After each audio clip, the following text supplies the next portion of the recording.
The truth of the share market channel में आपका स्वागत है। मैं भवनेश अग्रवाल। नमस्कार दोस्तों, कुछ तो बाजार पे चर्चा कर लेते हैं। और आज की चर्चा का जो मुख्य विषय होगा वो ये होगा कि सन 1925 में, सन 2025 में आने वाले कैलेंडर ईयर के दौरान, यानी वित्तीय वर्ष 2025 में कौन कौन से शेयर चल सकते हैं, चलेंगे। ये कहना गलत है, कोई भी आदमी को नहीं कहना चाहिए। कौन कौन से शेयर चल सकते हैं उन पर चर्चा करेंगे और उनके चल सकने की बहुत ज़्यादा संभावनाएं हैं। बाजार कुछ नए आयामों की ओर मुड़ता हुआ नज़र आ रहा है। न्यू डायरेक्शंस, नए आयाम means new dimension and directions की ओर जाता हुआ नज़र आ रहा है बाजार। इसलिए दोस्तों, इस बात को गंभीरता से देखने की आवश्यकता है कि बाजार का घटनाक्रम, बाजार का चक्र और बाजार की दिशा और दशा किधर घूम रही है, उस पर चर्चा करेंगे हम। और कौन से शेयर चलेंगे उस पर चर्चा करेंगे। और अभी जो वर्तमान परिस्थितियाँ हैं वो क्या इशारा कर रही हैं बाजार के बारे में, उस पर हम चर्चा करते हैं। आप देखिए, कोरोना काल में 2 साल तक बाजार चला। सन 2020 और 21 में 22 आते आते बिल्कुल ठंडा पड़ गया बाजार। कोरोना के जो स्टिमुलेशंस थे वो सब ठंडे पड़ गए। फिर 1 साल बाजार ठंडा रहा, 1 सवा साल फिर बाजार चला अप्रैल 2023 से और अप्रैल 2024 तक चला। वो 1 साल तक बाजार चला। अप्रैल के बाद में बाजारों में किसी भी शेयर में एक चुनाव परिणामों के बाद थोड़ा सा कुछ डिफेंस शेयरों में तेज़ी जरूर आई थी, बाकी उसके बाद कोई तेज़ी नहीं आई है। केवल मात्र आईटी सेक्टर धीरे धीरे मोमेंटम पकड़ रहा है। कुछ डिफेंस के शेयर हैं और कुछ ग्रीन एनर्जी के शेयर हैं। और अभी जो गिरावट आई थी बाजार में, भयंकर गिरावट थी। अक्टूबर नवंबर 2 महीने में भयंकर गिरावट आई है। एफआई ने 15-15 हज़ार करोड़ रुपए पर डे का माल बेचा है, बाजार को बिठा दिया था एकदम, और बाजार में पैनिक क्रिएट कर दिया था। 1,000 1,500 2,000 पॉइंट सेंसेक्स गिराए एक दिन में। उस स्थिति से बाजार अब उभर गया है, क्योंकि जो मार्केट के अंदर जो कंपनियों के जो सेकंड क्वार्टर के रिजल्ट आए थे, फर्स्ट के भी खराब थे, सबके नहीं थे, कुछ के थे, लेकिन सेकंड क्वार्टर में मास लेवल पे कॉर्पोरेट सेक्टर के रिजल्ट खराब आए। मतलब बाजार में डिस्ट्रेस फैल गया था, पैनिक फैला, डिस्ट्रेस फैला। लेकिन जो बाद में जो डेटा आए हैं, इन्फ्लेशन के डेटा आए, आईआईपी के डेटा आए, जो सीआरआर घटाया आरबीआई ने, सीमेंट के रेट बढ़े, स्टील का 7% प्रोडक्शन बढ़ा, 30-40 रुपए पर कट्टा सीमेंट के दाम बढ़ जाना एक रिमार्केबल। बढ़ाए तो पहले भी थी, कोशिश तो काफ़ी की थी, लेकिन वो सस्टेन नहीं कर पाती थी बढ़ी हुई प्राइसेस। अब की बार सस्टेन कर रही है।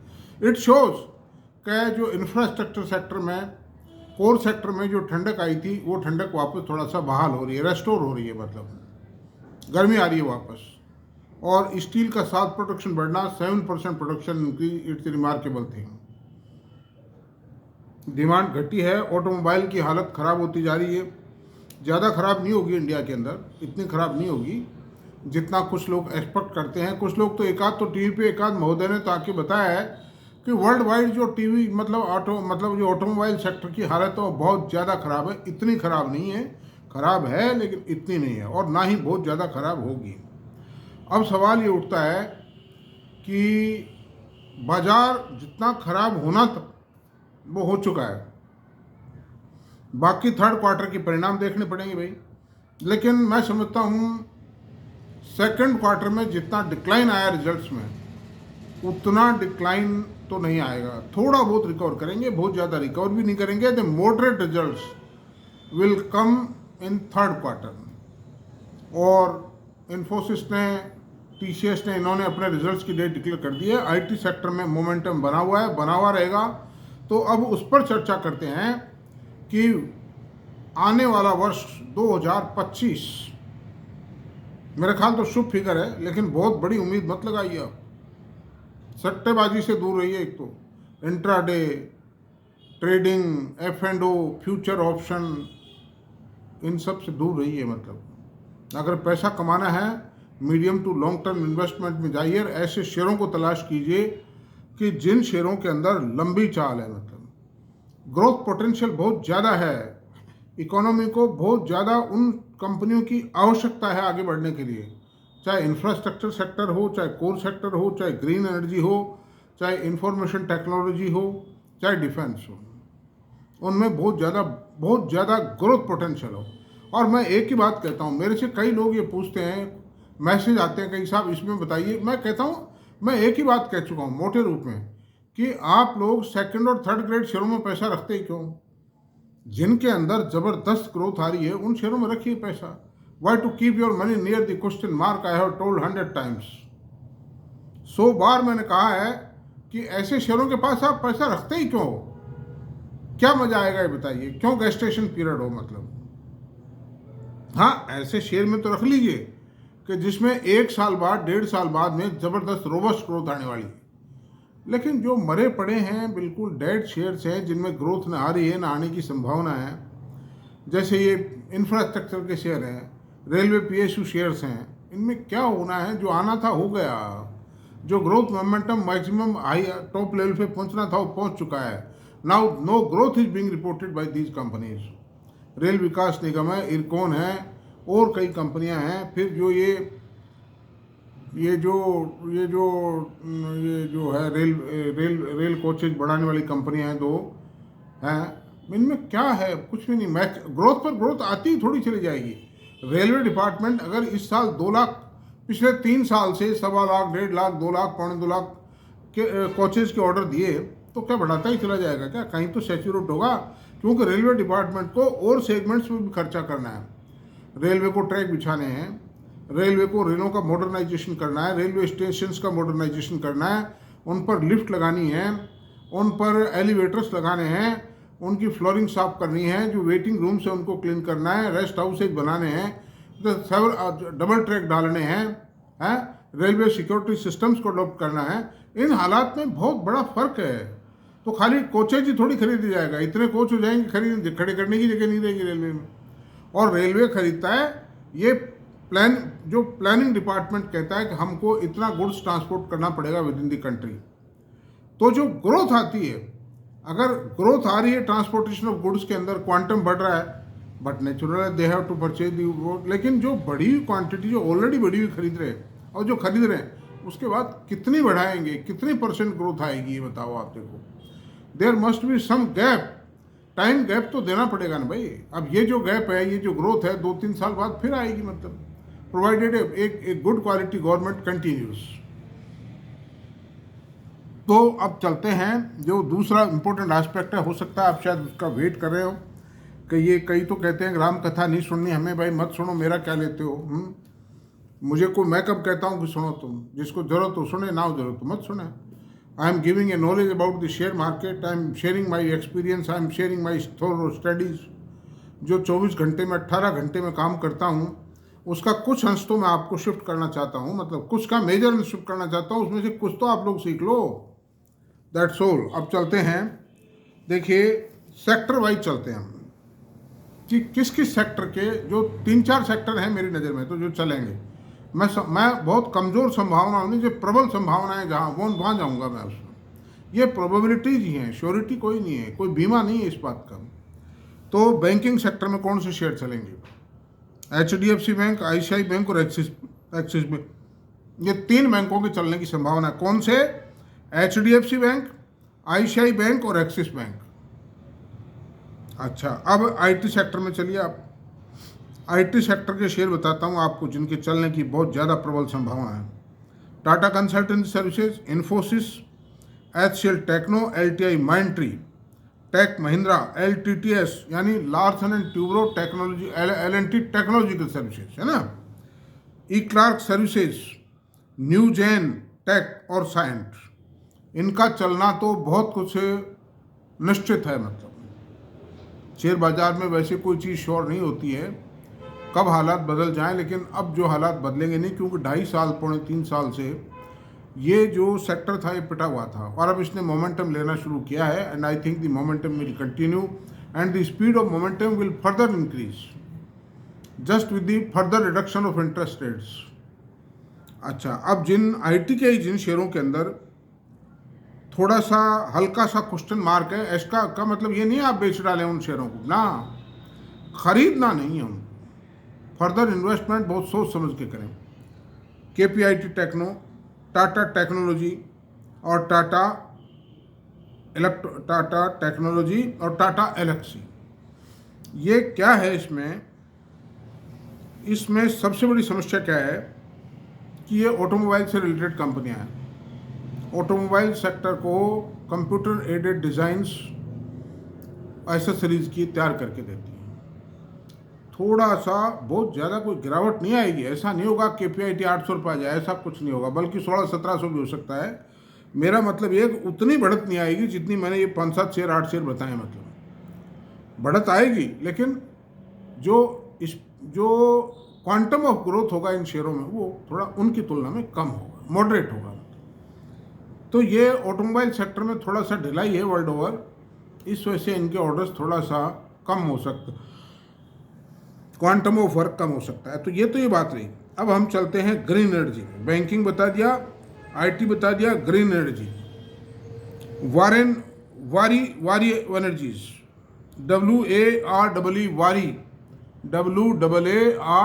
वारी एनर्जीज। टाटा पावर ठीक है, पावर जनरेशन का भी है और थर्मल पावर का भी है और आपके सोलर पावर का भी है, थोड़ा विंड पावर भी है, लेकिन मैं इस शेयर को, पावर जनरेटिंग शेयर्स को मैं प्रेफरेंस नहीं देता हूँ, चाहे वो सोलर पावर ही जनरेट कर रहे हैं। मैं प्रेफरेंस देता हूँ जो सोलर पावर के इक्विपमेंट बनाने वाली कंपनी, चूँकि उनकी डिमांड बहुत ज़्यादा है और उन पर इंटरेस्ट का बर्डन वहीं तक है जहाँ तक वो माल डिलीवर करते हैं ऑर्डर का और पेमेंट ले आते हैं। कमाई है तो उसमें कमाई भी है, मार्जिन शानदार है। तो ऐसी सूरत में प्रीमियर एनर्जी तीसरा शेयर है। और छोटी कंपनियां भी हैं जो सोलर पैनल्स बढ़ाती हैं, जिस तरह स्टर्लिंग एंड विल्सन है, एक केपीआई ग्रीन है, फिर ये जो बोरोसिल रिन्यूएबल्स है, इस तरह की कंपनियां हैं भी वो। लेकिन वो कंपनियां, कोई केपीआई ग्रीन तो चला है, लेकिन जो बोरोसिल रिन्यूएबल और ये जो स्टर्लिंग एंड विल्सन में, हालांकि शपूर जी पिलोन जी का मैनेजमेंट है मतलब स्टर्लिंग एंड विल्सन पे, बट दैट इज़ नॉट वो मोमेंटम पकड़ नहीं पा रहा वो शेयर, जबकि पुराना भी है, कैपेसिटी भी अच्छी है, लेकिन वो पकड़ नहीं पा रहा मोमेंटम। प्रीमियर एनर्जी, वारी एनर्जीज और टाटा पावर के भी जो सोलर पैनल्स के प्लांट हैं 4600 मेगावाट के, यानी प्रीमियर, ये जो प्रीमियर एनर्जी है इससे भी ज़्यादा। वो ठीक है कि इसका जो पावर जनरेशन का बिजनेस है उस बिजनेस की वॉल्यूम के मुकाबले ये थोड़ा कम है, काफ़ी कम है ये, लेकिन फिर भी ये उसकी प्रॉफिटेबिलिटी में एक अच्छा कंट्रीब्यूशन देगा। और ये एक्सपांशन कर भी रहे हैं, सोलर पावर पैनल्स का भी एक्सपांशन कर रहे हैं, ग्रीन एनर्जी का भी एक्सपांशन कर रहे हैं। और ग्रीन एनर्जी के द्वारा जनरेशन, पावर जनरेशन भी कोई इतना मरा हुआ बिजनेस नहीं है इस समय। जैसे आप देखिए कि NTPC ग्रीन का IPO आया, कोई उम्मीद नहीं थी प्रीमियम की, लेकिन फिर भी बाजार ने उसको अच्छे नंबर दिए, मतलब एक good number have been awarded by the market to green, NTPC green. तो इसलिए टाटा पावर एक बहुत जमी हुई कंपनी है, छोटी इक्विटी है, बहुत बड़ा टर्नओवर है, बहुत बड़ी प्लानिंग आगे चल के, करीब 1.25 लाख करोड़ रुपए के इन्वेस्टमेंट प्लान से इनके सन 2030 तक। और इनके जो इन्वेस्टमेंट का अमाउंट है बढ़ सकता है, घटेगा नहीं मतलब। और फिर टाटा जो है एक शेड्यूल जो एग्जीक्यूशन है इनका, ये टाटा की और बिरला की और अंबानियों का, अडानी की सबसे खास बात तो यही है कि वो प्लांट एग्जीक्यूशन के अंदर बहुत एडवांस है, मतलब बहुत परफेक्ट हैं। उनके प्लांट टाइमली ऑन शेड्यूल तैयार होते हैं, within the stipulated cost तैयार होते हैं, within the stipulated time तैयार होते हैं, मतलब ये सबसे खास बात है। इसलिए मैं इनको आपको थोड़ा सा संभावना जता रहा हूँ। मेरी रिकमेंडेशन कुछ नहीं है, जो कुछ आपको करना हो किसी भी शेयर में मेरे बताए हुए में अपने फाइनेंशियल एडवाइजर से बात करके ही कोई निर्णय लें। आप मेरे कहने से कुछ ना करें, मतलब मेरा काम स्टडीज देना है। I am also a student as well as lecturer of this subject of share market. अब डिफेंस में आइए आप। डिफेंस में 3-4 शेयर हैं, हिंदुस्तान एरोनॉटिक्स, मझगांव डोक एंड शिप और भारत इलेक्ट्रॉनिक्स। कौन कौन से 3 शेयर बोले मैंने? हिंदुस्तान एरोनॉटिक्स, मझगांव और भारत इलेक्ट्रॉनिक्स, BEL जिसको शॉर्ट में कहते हैं। और चौथा शेयर प्राइवेट सेक्टर का है, वो है भारत फोर्ज।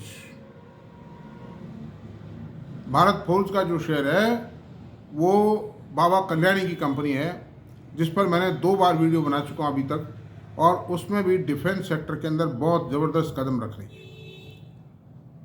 उसके कदमों को ये नहीं माना जा सकता कि उसके कदम कमज़ोर हैं, बहुत स्ट्रॉन्ग। और दूसरी बात क्या है, वो एक इंजीनियरिंग कंपनी भी है, फोर्जिंग कंपनी है। फोर्जिंग का मतलब आप खाली ऑटोमोबाइल पार्ट बनाती है यही मत मानिए आप। मतलब ऑटोमोबाइल पार्ट में 2-4-6 महीने मंदी रह जाएगी तो भी क्या फ़र्क पड़ता है, वो डिफेंस के ऑर्डर से, डिफेंस प्रोडक्शन से कंपनसेट हो जाएगा।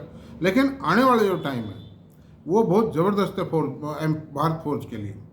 और 5वीं कंपनी जो मैं बताऊंगा आपको, लार्सन ट्यूब्रो की कंपनी बताऊंगा। Larsen Toubro is also in defence, और 100 हॉवित्जर तोप का ऑर्डर इसको भारत सरकार ने दिया है, डिफेंस मिनिस्ट्री ने। 100 हॉवित्जर तोप, और काफ़ी डिफेंस में इसका मतलब स्टेक आता जा रहा है। दूसरी बात है, भारत की कंस्ट्रक्शन सेक्टर की सबसे स्ट्रॉन्ग कंपनी है। मतलब 5,15,000 करोड़ के ऑर्डर्स हैं। और hydro energy, green energy, green hydro, इनमें भी इनका बहुत बड़ा स्टेक हाथ में आता जा रहा है। ग्रीन हाइड्रो के इसको सऊदी अरब में और अबू धाबी में 2 प्रोजेक्ट इसको मिल चुके हैं, 2 वर्क ऑर्डर मिल चुके हैं 20-20 हज़ार करोड़ रुपए के। और इंडिया में भी इसने 45 लीटर पर डे का एक पायलट प्रोजेक्ट लगाया है ग्रीन हाइड्रो का, और खुद भी एक 20,000 करोड़ का प्रोजेक्ट डालने जा रही है मतलब ग्रीन हाइड्रो का। तो अंडर दीज सर्कमस्टेंसेज L&T भी बहुत ज़बरदस्त रहेगा। अब आते हैं हम सेमी कंडक्टर पर। सेमी कंडक्टर की अभी ऐसी कोई कंपनी नहीं है जो एक्सक्लूसिवली सेमी कंडक्टर बनाती है और लिस्ट हो गई। वो बहुत छोटी कंपनियां हैं, बहुत छोटे सेमी कंडक्टर बनाती हैं वो। उनकी जैसे मॉइस्चिप है और एक आध है, बहुत छोटी कंपनी है, बहुत छोटे चिप्स बनाती हैं। उनकी कोई वर्सटिलिटी नहीं है मतलब सेमी कंडक्टर के बिजनेस में। अब सवाल ये उठता है कि कोई अभी तक कोई ना तो कोई प्रोजेक्ट लगा है, under the process of execution है वो प्लांट। जैसे टाटा इलेक्ट्रॉनिक्स की कंपनी लिस्टेड नहीं है, वो भारत का सबसे बड़ा प्लांट लगा रही है 92,000 करोड़ रुपीज़ का। सेकंड नंबर पे आता है CG पावर, जो कि मुरुगप्पा ग्रुप की कंपनी है। वो भी एक सब्सिडरी कंपनी क्रिएट करके और सेमीकंडक्टर का प्रोजेक्ट डाल रहे साणंद के अंदर। तीसरे में अडानीज भी आ रहे, 75,000 करोड़ का प्रोजेक्ट लगा रहे अडानीज भी महाराष्ट्र के अंदर। और HCL टेक्नो भी आ रही है, L&T भी है, साइंट भी है, ये कई कंपनियां हैं, काइनास भी है, सेवरल थिंग्स। लेकिन अभी तक ऐसी कोई खास बात नहीं आई है इसमें, लेकिन बहुत नज़र रखिए। और ख़ास तौर से L&T और HCL टेक्नो, ये 2 शेयर अभी सेमीकंडक्टर के नाम पर तेज नहीं हुए हैं मतलब, और दोनों के दोनों बहुत एफिशिएंट मैनेजमेंट है। इसलिए इन दोनों शेयरों पर नज़र रखिए और अपने फाइनेंशियल एडवाइजर से राय लीजिए, क्योंकि ये भी सेमीकंडक्टर प्रोजेक्ट डाल रहे हैं। अभी दोनों फैबलेस मैन्युफैक्चरिंग करेंगे, यानी फैब्रिकेशन प्लांट नहीं होगा, खाली डिजाइनिंग होगा, आउटसोर्स मैन्युफैक्चर करवाएंगे। और उसके बाद में 1-2 साल में ये प्रोजेक्ट भी डालेंगे, क्योंकि HCL टेक्नो को तो 31.5 एकड़ ज़मीन नोएडा में उत्तर प्रदेश सरकार ने सेमीकंडक्टर प्लांट लगाने के लिए अलॉट भी कर दी है। And they are very serious. और इन्होंने एक कंपनी है अमेरिकन कंपनी, उसके साथ कोलैबोरेशन भी कर लिया, इक्विटी पार्टिसिपेशन कर लिया, जिसमें 40 सब्सिडरी कंपनी की है HCL टेक्नो ने। 40% तो उस कंपनी का रहेगा और 60% HCL टेक्नो का रहेगा। और ये करीब 7-8 करोड़ रुपया उस पर, शायद 2-2.5-3 हज़ार करोड़ रुपया करीब खर्च करेंगे इनिशियल स्टेज पर। After that the capacity will be expanded जैसे जैसे इनका बिजनेस बढ़ेगा वैसे वैसे बढ़ाते चले जाएंगे। तो HCL टेक्नो में, IT शेयर में भी HCL टेक्नो में पोटेंशियल बहुत ज़्यादा है। इसका फाइनेंशियल स्ट्रक्चर भी ज़बरदस्त है और ये इंजीनियरिंग सॉफ्टवेयर भी बनाती है। इस तरह से कई बहुत अच्छी पोजीशन में है सेलटेक। तो दोस्तों आज फिर, और ये जो भी शेयर मैंने अभी बताए हैं, जिनके नाम बताए हैं, उन शेयरों पे मैं सब पर वीडियो बना चुका हूँ, पर एक बार नहीं 2 बार बना चुका हूँ। इसलिए मेरे प्रीवियस वीडियोज़ को आप प्लीज़ देख लें। Complete details are available in those videos. आपको तकलीफ होगी, तकलीफ तो मेहनत तो करनी पड़ेगी, पैसा कमाना है। रेडीमेड हलवा तो कुछ भी नहीं होगा, बेकार है वो तो, कहीं नहीं है। आप में आत्मविश्वास, मेरा उद्देश्य है आपको शेयर बाज़ार की नॉलेज से एक्वाइंट करना, ज़्यादा से ज़्यादा आपको नॉलेज दूँ मैं शेयर बाज़ार की। तो आज का वीडियो यहीं तक रहने देते हैं दोस्तों, काफ़ी हो गया, मतलब 20 मिनट हो चुके हैं। और अगर आपको मेरा वीडियो प्लीज़ पसंद आया तो इसको सब्सक्राइब करें, लाइक करें, शेयर करें, कमेंट करें। Thank you very much.